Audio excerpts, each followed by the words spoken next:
are back with another video. Before we get into the video, like, comment, and subscribe to the channel. Now, Cardi B is desperate to sell out her tour, and she's giving away free tickets, and it has been exposed. Now, DoorDash announced that they have reached out to 21 lucky ticket holders from Cardi B's bodega on DoorDash with the opportunity of a lifetime, which is to get 2 free tickets to see Cardi B on her tour. So Cardi B is giving out free tickets to her tour because the tour is not selling. Okay. Now y'all can say, oh, this is only because she might have a deal with DoorDash. But I just feel like she barely even promoting the tour. She not even really talking about the tour. She's not promoting the tour or nothing like that. Touring data is not releasing the stats or the update for the tour selling out, or if any shows other than Madison Square Garden have sold out. They not really giving the stats like that, and they did it with Pink Friday 2. Even though Pink Friday 2 is months away, they told the general public that it was 86% sold out, okay, in December when her album just came out. So, in my opinion, I feel like Cardi B's tour is not selling, and that's why she has not mentioned it. She beefing with JT, she beefing with Bia, she beefing with Armand, she beefing with everybody else, but she not talking about that tour.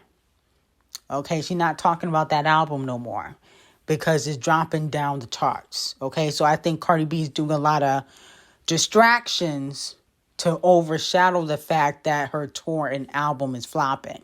That's what it's given to me, because I feel like if you just announce a tour, why aren't you just talking about it? You guys can say, oh, it's 5 months away, but 5 months go by quick. It's about to be Christmas and Thanksgiving. You know what I'm saying? I feel like there's some manipulation tactics going on, and Cardi B's tour is not selling. Not only that, it has been reported that there is a beat edition featuring your favorite instrumentals from the original album for I Am Delusional album that Cardi B just dropped. Another desperation tactic. Who releases an instrumental after you already released an album that is flopping on the charts? It just doesn't logically make sense. But Cardi B also decided to go off again on Spaces. Let's take a listen. You're ugly, bitch. You're fucking ugly. You're like a Ninja Turtle. The fuck? Hairline all the way to the fucking back. You got mad bumps on your face, you dirty bitch. Who the fuck is you talking to? They didn't want to talk about spell car. Spell car? Like if I'm dumb. Yo, y'all make a compilation of this man on YouTube trying to read. You can't even read. You can't read. Every single time you read a tweet, you'll be like, wait, let me look for a tweet that is up. Let me reach out a tweet because I'm gonna show you how he reads. I love when, wait, let me see. You know what this motherfucker be doing when he be reading? He be acting like he can't see the words. No, bitch. You read like you in fucking second grade. You can't read. You stay stuttering when you fucking read. Wow, so Cardi B calling Armand Wiggins ugly and saying that he can't read? Isn't that the pot calling the kettle black? Wow, wow, wow. Now, moving on to Doja Cat. Doja Cat will perform live at the Vogue World Hollywood event this Sunday, October 26th, okay?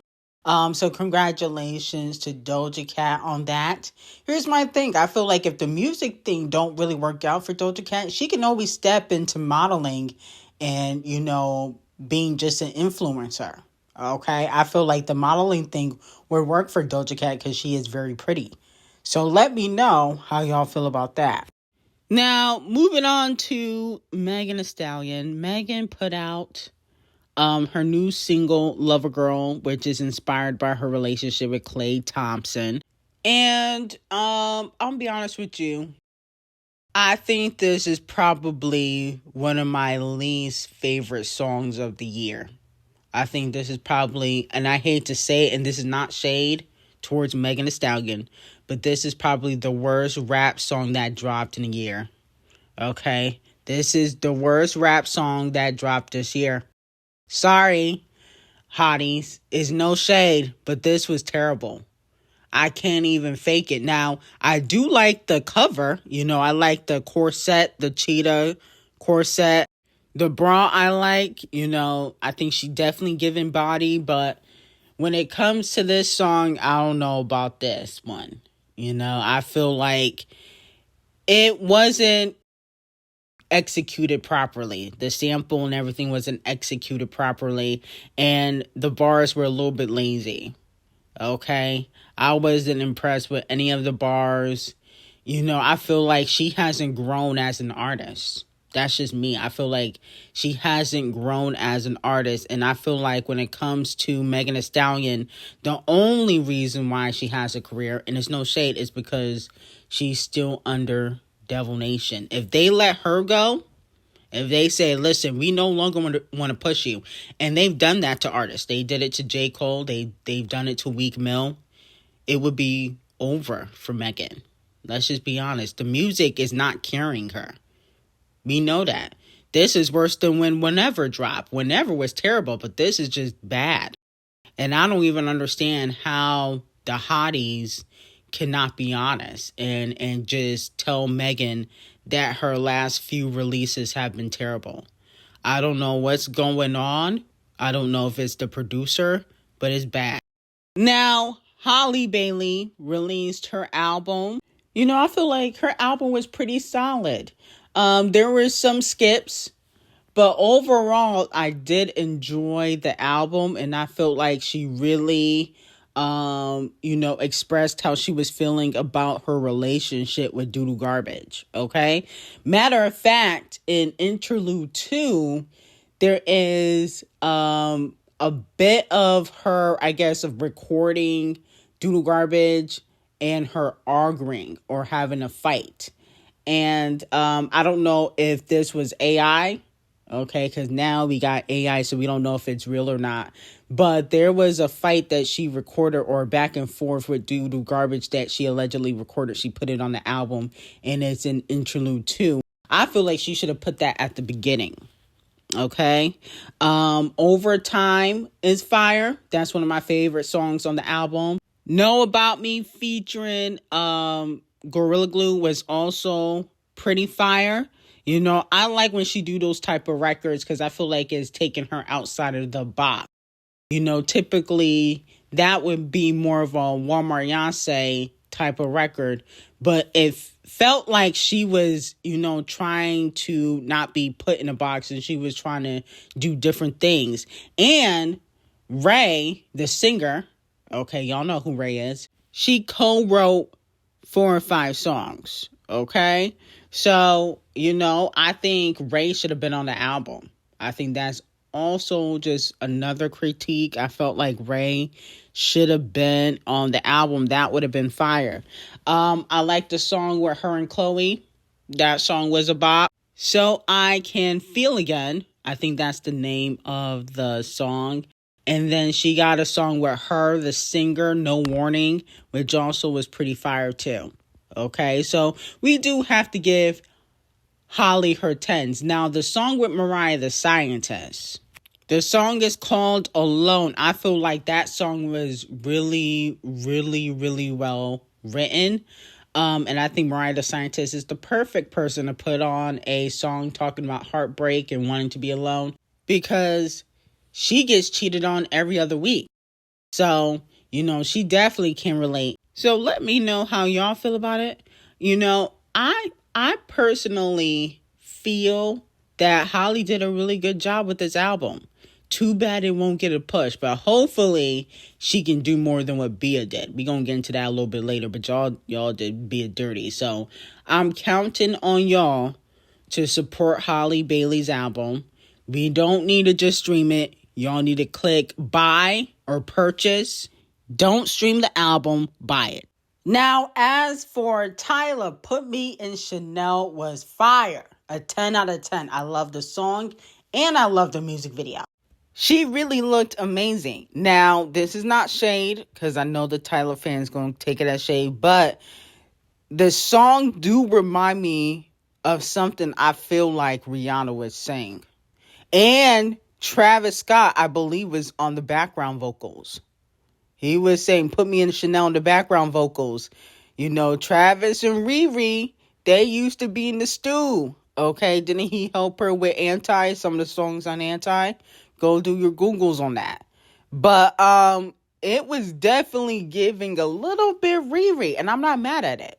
I'm not saying that, she shouldn't. I mean, she's inspired. She's inspired. But even some of the looks were reminding me of Rihanna. Okay? But she definitely was giving Rihanna-esque with this visual and the song. And I thought it sounded fire. Okay? I feel like this song could definitely be put in the playlist. Okay? I definitely feel like this could be put on the playlist. And I suggest Rihanna hop on the remix. Only because, you getting sabotaged because, Devil Nation, I got that tea on Patreon. I think that Tyla and Riri should link up. This would be a good time. This song is a bop.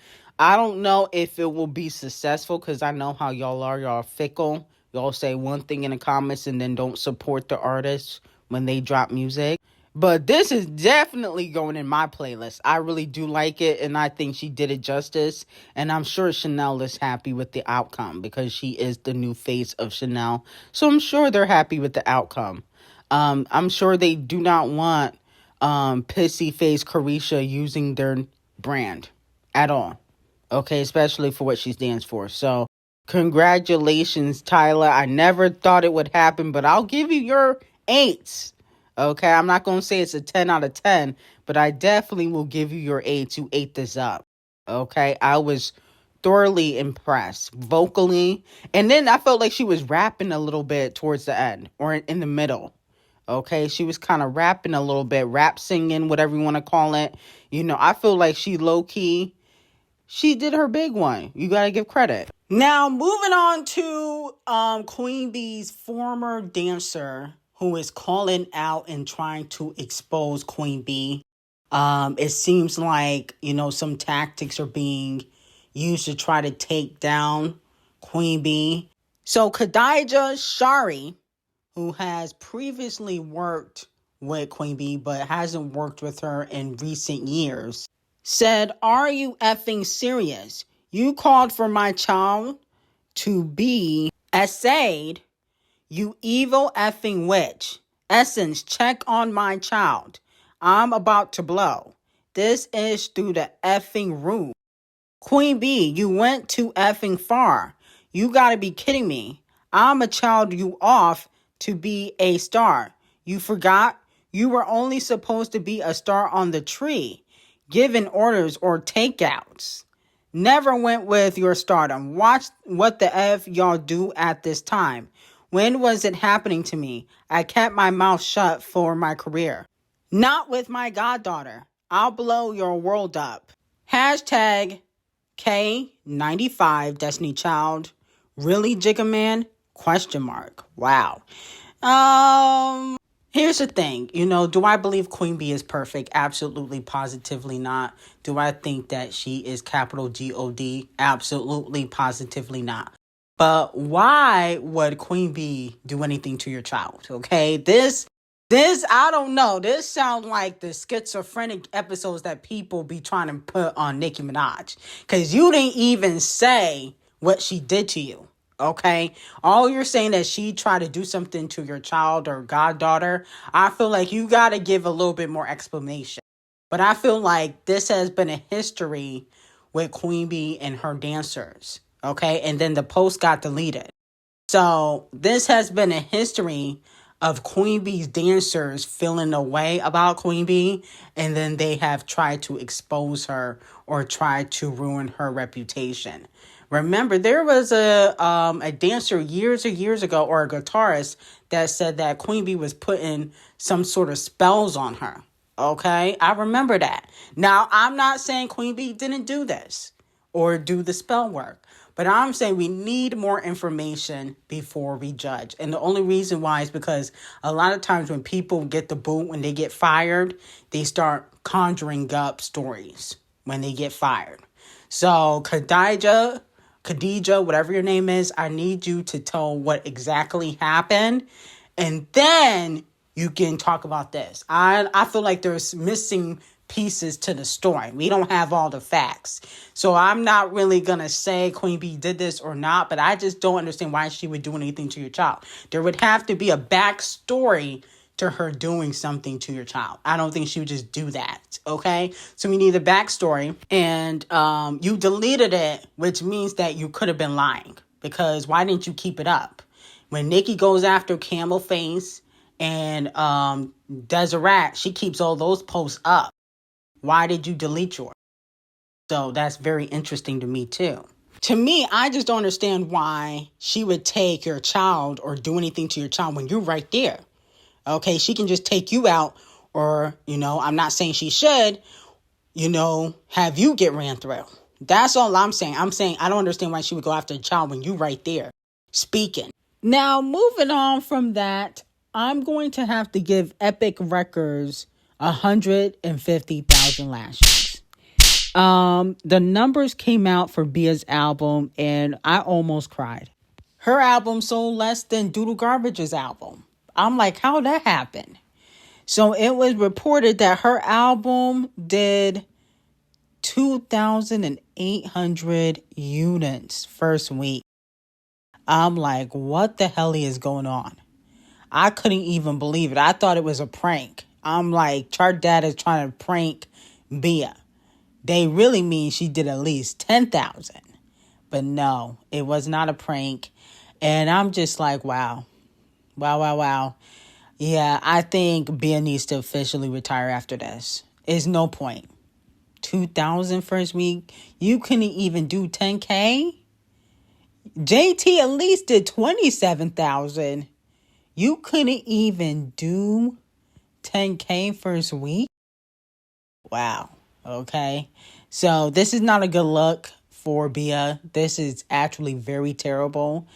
I know she probably owes Epic a lot of money, and I blame Epic because they should have given Bia a push. Okay, she light skinned, she's pretty, she can rap, she can write. I just feel like, why doesn't she get payola or something? I mean, this is honestly just so embarrassing. I never want to talk about Bia's music ever again. Not because I don't think she's talented, but I just feel like it's no point. Y'all are not going to support her anyway. Now, moving on to Musty Walker. She confirms that Sexy Red Gorilla Glue Scratch Off will be featured on her Finally Over It album, which is coming out November 14th. Okay? A lot of people have mixed reactions to these collaborations. All I know, if SZA and Kalani are not on the album, or Janae Aiko, or any R&B singer on the album, and I mean female singers, I don't mean male, you will be receiving 100,000 lashes. And the reason why is because you strategically put these people on the album so you can get some female rap fans to listen. That's what you did. But this is supposed to be an R&B album, not R&B hip hop, not R&B rap. Okay, it's supposed to be a strictly R&B album. I don't need to hear a Musty and Scratch Off collaboration. That is going to flop anyway. Okay, you need to call up SZA, Kalani, okay, Victoria Monet. That's what you need to call up. If they're not on the album, you know what's going to happen. And that's that. But anyway, got some very hot tea on Sydney Sweeney, Queen Taylor and her wedding, D'Angelo on Patreon. Link will be in the description. I hope you have a great day.